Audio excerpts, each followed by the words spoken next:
Hi everybody, so in this video I'm going to be giving a brief tutorial for how to use GitHub for version control, specifically for CS4400 in this project. This information is super helpful for anyone going into a software related field, so hopefully even if this doesn't apply to you for this project, you'll be able to learn something for the future. And I know everyone's understanding of programming in this class varies pretty heavily, so I'm going to try and start from the ground up with the basics and touch on things that will be helpful to know for this class.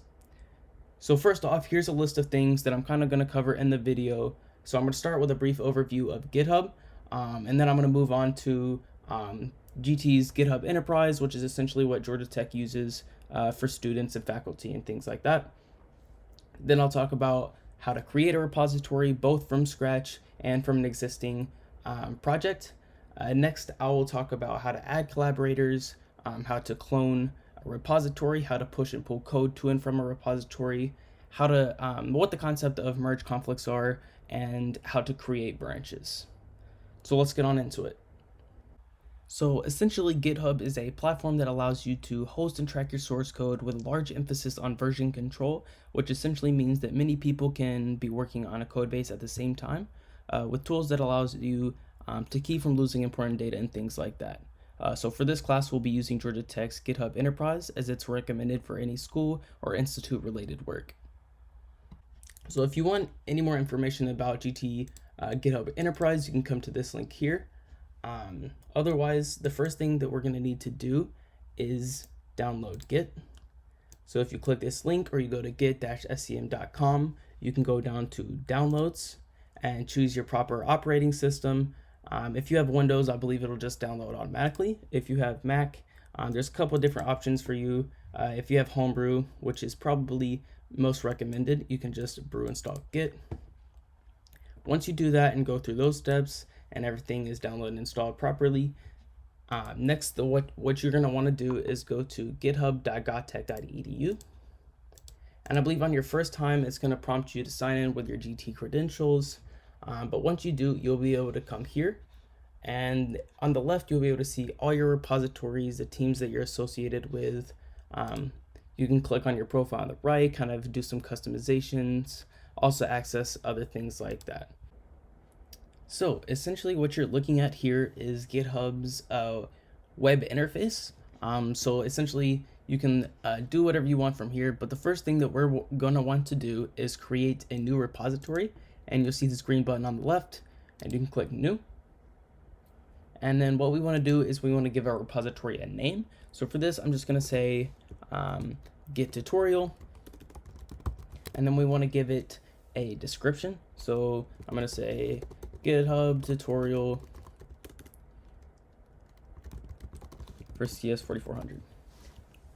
Then we get the option of choosing whether our repository is going to be public or private. So essentially for anything school related, you want to keep it private for many reasons. But essentially if you commit something to a public repo that say another team looks at your store procedures and can copy them, that's not good, right? That could prompt honor code violations and things like that. So anything school related, you want to keep private. But anything that's say like a personal project and you want it to be open source, you want it to be displayed on your GitHub for like recruiters and things, you make that public. So we're going to keep this private for now. And then it gives us the option of initializing a README, which a README essentially just tells you a little bit about the repository and how to use it. So we're just going to skip that for now and say create repository. So essentially this kind of gives you instructions on how to create your repository. But the first thing we're going to need to do is open a terminal. So on Mac, there's an application called Terminal, which you can use. On Windows, I believe it's called Command Prompt. So you just open it up, and then there's a few commands that you're going to need to be familiar with. So the first one is ls. So if you say ls, it essentially shows you anything that's in the current directory. So you can see all these folders that are currently within my root directory. So next, what you need to know is cd. So that's just change directory. So let's say I say cd desktop, then I change directory into desktop.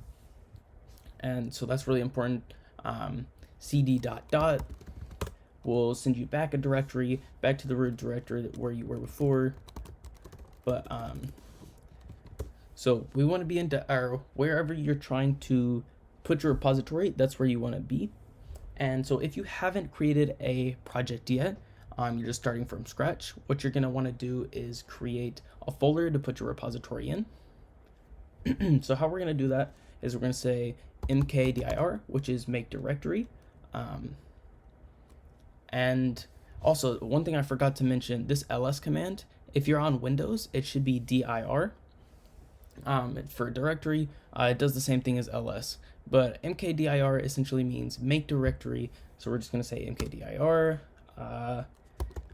git folder, right? So whatever we want to name it, and that'll create our folder that we can say ls, and it should be here. So then you can just cd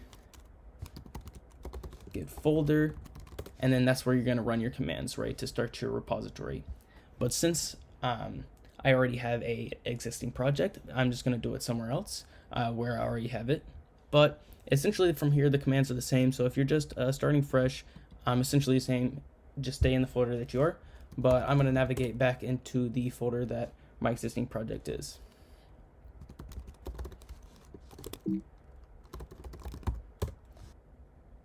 Okay, so now that you're in the directory where your project is, or where you want to start the project, we're going to start running these commands. So the first command is git init, which essentially just initializes a Git repository in that folder. So I already had a repository initialized, but it'll say initializing empty Git repository on your first time. So next thing you want to do is add any files that you have. If you don't have any files, that's fine. All you have to do is say git remote add origin, and then copy this line, and you paste that in there, and then essentially you're connected. You can pull anything down, push anything up, and that's that.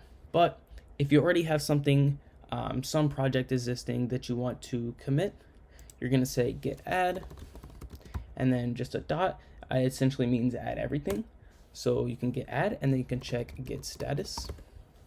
And this will tell you there's no commits yet, but these are the changes to be committed and all the things that you just added. So these are the files that I added, and then you're going to say git commit -m, which essentially means message, and then you're going to give the commit a message, and you want to be pretty specific about what it means, because this can be something that helps you down the road. Like you're looking for a certain thing that you did in the past, and you're trying to find an error, so you're looking for a specific commit. So this will be really helpful down the road.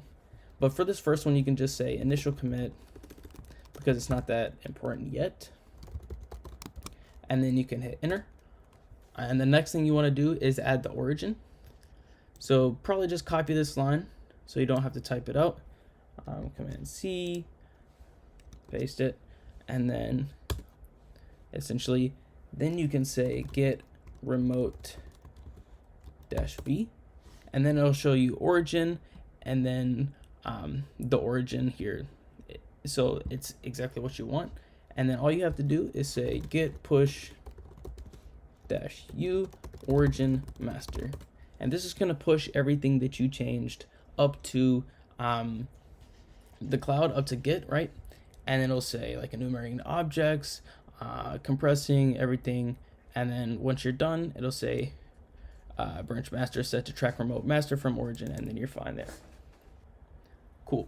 So now that you have pushed everything up to the remote, you're going to come back to GitHub, and you're going to click on your repository, and then you should be able to see everything that you pushed.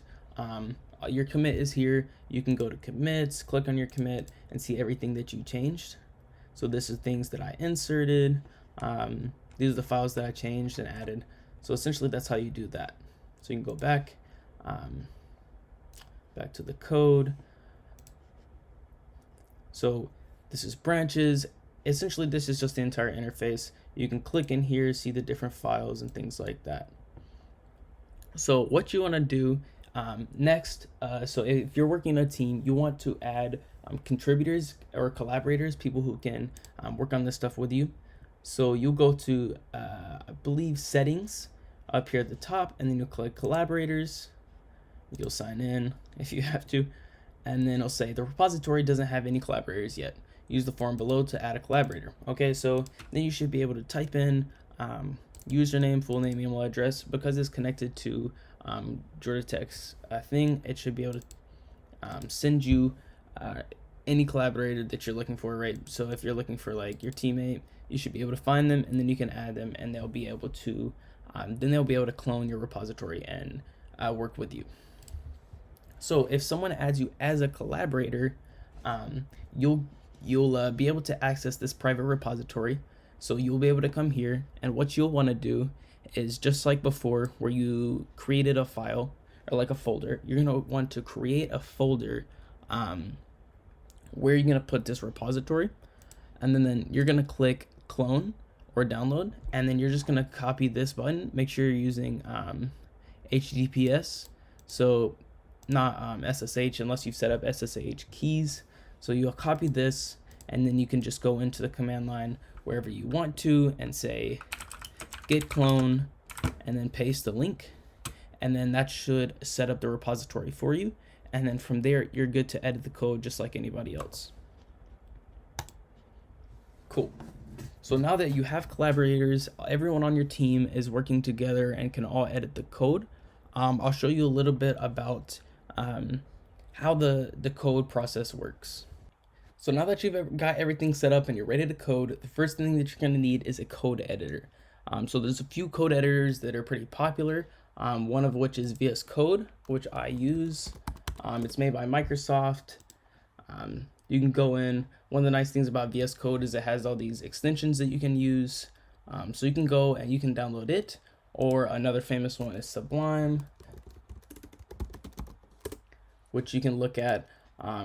Pretty similar. I mean, most code editors have the same basic functionality. So like a built-in terminal, you code, it recognizes different languages, things like that. So it's not a huge deal which one you choose.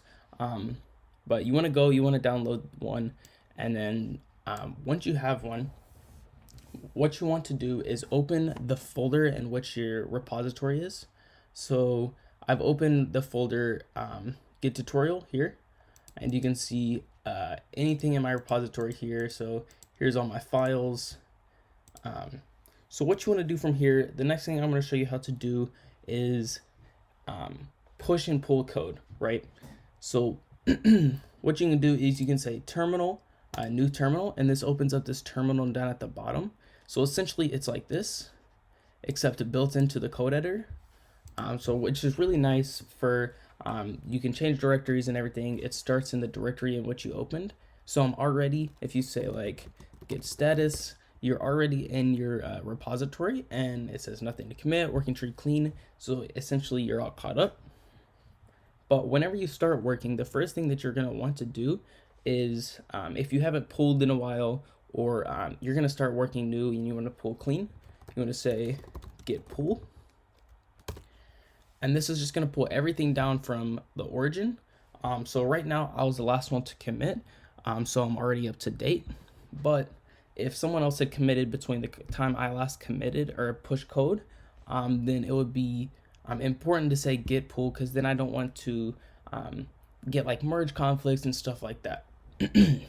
So what you want to do is git pull, and then you'll start doing work. Let's say I'm working in my init data. So let's say I'm trying to add some person to some user, right? So I say new user 123, and then I want to add them in this file. And I'm like, okay, that's all I want to do for this commit. I'm going to say git status, and it'll show changes, not stages to commit. I modified this file that I'm currently in. So I'm going to say git add. And then when you say git add, you can say the name of the file, or if you just want to add everything, you say git add dot. So what this should do is should add that, and then you can say git status again, and then it'll show that it's been added. So now you can say git commit, git commit -m, give the name of commit. So what you want to be pretty specific, like I said earlier. So you would say added new user to data init. something pretty specific, but you want it to be understandable, right? So you commit that, and then you can say git push origin master. And then if everything works cleanly, it'll say, there you go, enumerating, everything looks good. And then it'll come back here, right? So you're done. Okay, so the next thing that we're gonna go over is the possibility for conflicts in code whenever you're pushing or merging or things like that. So the problem here is I'm gonna demonstrate. So here on the left I have let's say teammate 1, and then on the right I have teammate 2. So essentially I cloned this repository into a different folder so I can manipulate them separately to kind of demonstrate. So we're just going to assume this is 2 different teammates working on the same code. So I got a terminal open for both. And so let's say that user 1 on the left here is trying to work in the database init. They're trying to add kind of inserts, different users that they want. And they do the same thing that we did earlier. They say, I need a new user. I'm going to call him Happy. Okay, Happy smiley face.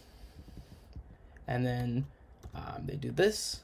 They say, okay, this is what we need. This is data that is going to be helpful in the future. They say git status. They check that it's there. Then they say git add anything they need. Git commit. Added user Happy to git init. Not git init. Data init. And then they're going to push these changes to the origin. So git push origin master, and then everything's gonna look fine. They did everything right. It should work. Cool. So it works fine. All right. So then we're gonna go over to user 2, and we're gonna be like, oh, you know what? I think I need a new user. So they're working on the same exact code. And because they decided to work on the same code, they're going to have some issues if they don't pull the changes. So user 2 forgets to pull the changes before, or they're working on the same time, or whatever it is. And then he says, I'm going to add a new user, not Happy. So he adds this user, and then he's like, yep, that's exactly what the team needs. Let's add it. Okay, so he goes git add, git commit, and he says added user not Happy to data init. And then, oh yeah, I forgot -m. So git commit -m for the message. Add user not Happy to data init. And then this should work fine. The commit works. And then we're going to say git push origin master, because he wants to put this code in the master, right? We're going to try this, and it's going to get a rejected message, right? Error, failed to push some reference to our origin. Updates rejected because the remote contains work that you do not have locally. So essentially, the head where our local repository is working from is not caught up to the origin. So we're trying to push things, and essentially it's like, if you do that, you're going to overwrite code that's been written and you're not up to date.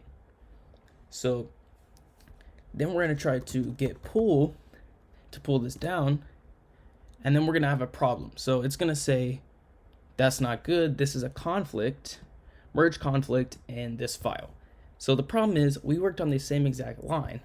So because we worked on the same line, then there's a conflict in which one is the proper line. So then you have to go in and say, uh-oh, this is what I tried to do, the current change, and this is what's there, which is the incoming change that I'm trying to pull. So you have to say, do I accept the current change, which I wrote, or do I accept the incoming change, or maybe I accept both? So you can click this to compare changes, or whatever. So let's say, yeah, that guy didn't know what he was talking about. User 1's crazy. I'm going to accept what I did, and then we're going to fix it there. So then Once you fix the issues, you have to add it again. So you're gonna say git status, and then you modified it again. So you're gonna say git add, git commit, -m, fixed conflict, and merge data init user. Something along those lines, right? So you want to have a detailed commit message. You push it up and it says fixed conflict, you push, or you committed fine, and you're going to say git push origin master. And then you push your code perfect, you fix your conflict, and so everything should be working fine. And then you can go into your Git again. So if you pull up a new tab, you can say gotech.git, or what is it? GitHub, whatever it is, right? So you can come in here, you can go to your thing, and you go to commits, and you'll see fixed conflict. So now all your code's working. If you go into data init, not happy is there, right? So that's fine.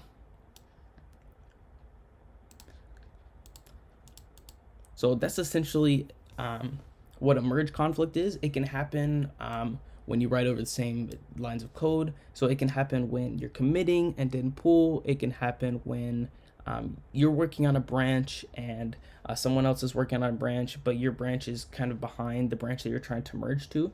And we'll talk about branches in a second. But that's essentially conflicts and how you fix them. Some code editors are really helpful in fixing them. Other ones you'll have to do it more manually. But yeah, so that's essentially the idea there. Okay, so the next thing that I want to show you how to do is to use branches. So essentially a branch is kind of like an alternate timeline. So a branch is used to say you're making a new feature, or you're doing something separate from what the master branch is doing. You want to do it in a separate branch because you want the master branch to always stay up to date with the cleanest code, and you never want bugs in the master. So say you have a software product and it's going to rely on the master code because that's what's going to be the cleanest. So if you're developing a new feature, you don't want like halfway through the feature when you're not nothing's debugged yet and things like that. You don't want to commit that code to master. You want to commit it to its own branch so that the product is not affected by those new bugs that you're introducing. So here's kind of a diagram of what this looks like. So here's the master branch, and it's going to stay consistent with all the cleanest code and things like that. So you're here and you're like, okay, I need to create a new feature. So you're building your feature, and then you're going to introduce your feature back into the code. So if at any point during time master gets changed while you're making your new feature, then there's a possibility that if the same code was changed, there's going to be merge conflicts here when you bring it back in. So you're going to have to do something like I showed you just a minute ago, managing those merge conflicts. But definitely that time to fix these merge conflicts is worth the effort, opposed to risking adding all these bugs into the master branch, or trying to everyone code in the master branch and then everyone's going to be having conflicts at the same time. So that's not good. But you can see everyone's going to have, or whenever you're working on something different, you're going to have your branches, someone else is going to have their branches, and that's the best way to keep your code isolated until it's ready to be introduced into the master branch. So if you're here on GitHub Enterprise, you can see your code. You can click on branch, and this will show you the current branches. So this is the default branch, it's master. If you have other branches, they'll be listed here. For now, it doesn't make any sense for me to have any other branches because master is, first of all, I'm the only one committing, and second, nothing is relying on the master branch to be good. But let's say that I'm working with a group and I don't want my master to get corrupted, so I'm gonna need to like add a new branch or work on a different branch for some section of code. So let's say I'm working in here, I'm working in my stored procedures, and I see this procedure is being tested, but there's not a lot of tests here, right? So I'm gonna say, let's check my branch. You can say git branch, and it'll show you that you're currently on the master branch, which we don't want to be on right now because we're gonna try to change some code that we're not sure if it's gonna work yet, right? So you're gonna say git checkout -b for branch, and then you're gonna name your branch. So for this, I'm gonna say procedure1 tests, and that's gonna be the name of my branch. And then it's gonna say switch to a new branch this, right? So git branch, and it'll show you these are the two branches, but this is the one you're currently on, procedure1 tests. So now that you're on this branch, what you're gonna do is do whatever code that you're trying to do on your branch. So let's say I want to make some call that's similar, but I want to get commits by repo for some other repository with some other user. So I'm going to look at my data. Let's say, where's my data? So I'm going to say, here's a repository. This guy owns this personal project repository. So I'm going to copy his information, and I'm going to go back here and say, this is what I want to replace. I think it was this, maybe. And yeah, so this is what I want to call. I want to get all the commits to this repository. So that's another test that I want to add. So now I'm going to say git status, check that this has been modified. So I say git add, I can say the name of the file, or I can just say dot because there's only one file. So that's what I want to add. Then I'm going to say git commit, add my message, edited procedure1 tests. So that's my commit message, and I'll commit that, and I can say even git push origin, what's it called? Procedure1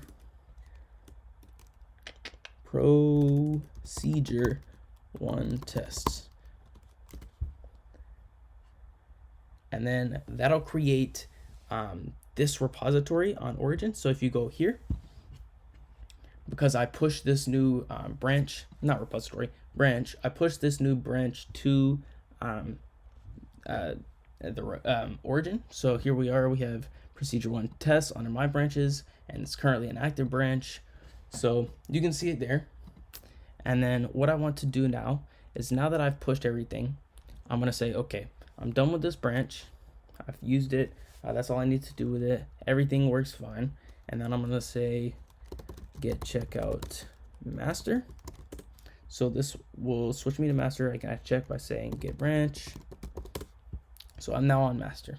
Okay, so I'm gonna git pull, make sure there's no changes that I've missed. And it's gonna say, it's gonna pull down all those changes that we just committed from the merge conflict. So that's good. And then after that, what I can say is git merge, what's the name of the branch? Procedure1 tests. So essentially what this is doing is it's creating a, it's bringing all your changes from procedure1 test and putting them into master. So this here is just gonna say, please give a commit message to explain why this merge is necessary. So what you can do is you can set, it's .QA, and then from here it'll just exit. And if you try to do git merge again, it'll say up to date, so you know it worked. Okay, so now that you you merged, and once you finish with that branch and you know that you're not going to need it again, so your feature's done, whatever it is, you can get rid of that branch, so it's not clogging up, and when you make more branches, it's not kind of in the way. So you can say git branch -d, and then procedure1 tests, and there you go. The branch is deleted. So everything you made it in the branch, you put it back into master, and you got rid of the branch, and now everything you did is in master, so you're perfectly fine. So that's essentially the concept of branches. They're definitely really helpful, and I would recommend using them. It's probably not necessary for phase 3, but definitely for phase 4 if you're working on the app and different members are working on different features of the app or different screens or different server calls, whatever it is, I would definitely recommend to have branches to keep everyone's work separate. So the last thing about branching is that you always have to remember that the master branch, there's a good chance that it has changed since the last time you've used it with that branch. So whenever you go to merge a branch back into master, there's a good possibility there's going to be merge conflicts. So if you have trouble with that, go back and look in the video about how to fix merge conflicts. And there's also a ton of resources online about fixing merge conflicts and things like that. To close out, I want to summarize with a few tips on things that I mentioned throughout the video. So the first thing that I want to mention is to make sure to keep your repository private. Essentially, this applies for this class and anything you do for school. Anything in GitHub Enterprise, the Georgia Tech GitHub Enterprise, you want to keep private because if it's something that someone could look at in the future or in your same class and they could copy your code, that's really bad. You don't want to mess with honor code violations. So if it's school related, keep it private. The next thing I want to mention is to commit often and to pull often. So pulling often, the reason is pretty obvious. You want to make sure that you're always working on the freshest code.